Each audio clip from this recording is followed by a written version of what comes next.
I don't think I've ever actually been able to see 100%. Well, I was only 8 when I came to the eye doctor and Mum was like, "Oh, Caitlin, you've only got 5% vision left." I didn't really know what that meant. And I was like, "Oh, okay, I can just get glasses and all fixed." I think I actually had full sight when I was born, because when I was born cross-eyed. So I had to have operations on, like 2 operations on each eye to correct my vision. I was starting to notice before we went to the eye doctor that I couldn't see the whiteboard anymore. And I was like, "Oh, okay, maybe I just need new glasses or something."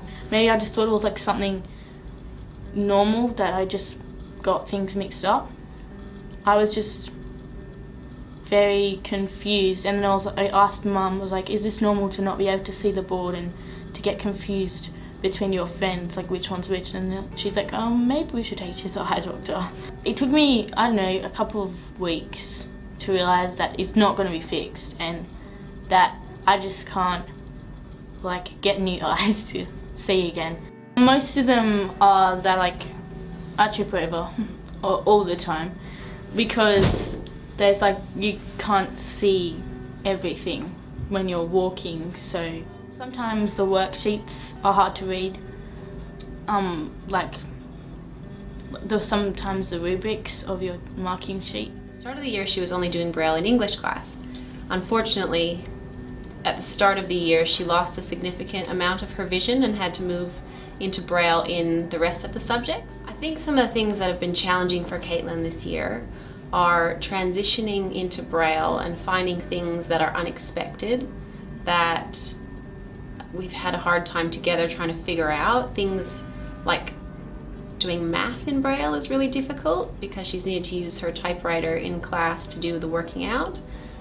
Doing tables and graphs and maps and things like that are quite a challenge, and things that you take for granted like mind maps and just drawing on your paper or filling in a questionnaire things like that are really difficult. So I think from my point of view, the things that have been challenging are the things that we never really thought about, the things that people take for granted.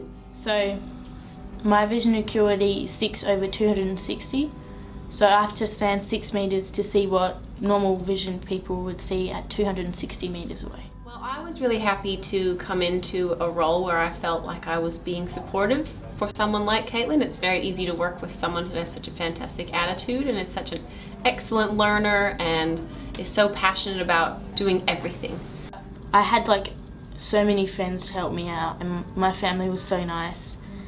And I had a cane in year 4 for the end of year 4, and everyone was like, "Oh yeah, that's fine." They didn't judge me as like with a cane, so they didn't like go, "Oh, she's weird, she's got a stick that she walks with."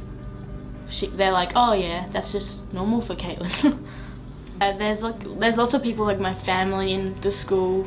They're really nice and they provide me with the things that I need, and they help me get through things that are hard.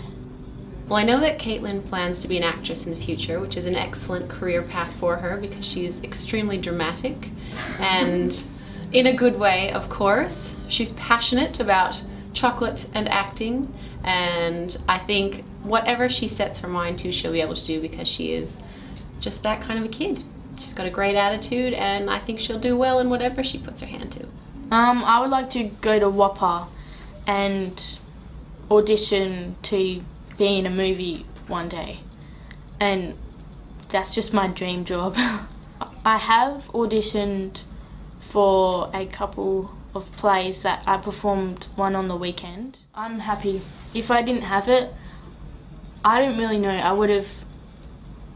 I feel like I would have been more quiet, because I had to tell my teachers about my disability, I had to tell the school about my disability. My advice would be that no matter what people say and what they do, that you can get through it and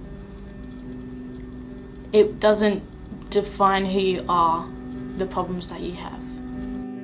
Hi, my name is Caitlin and I have a condition called optic neuropathy.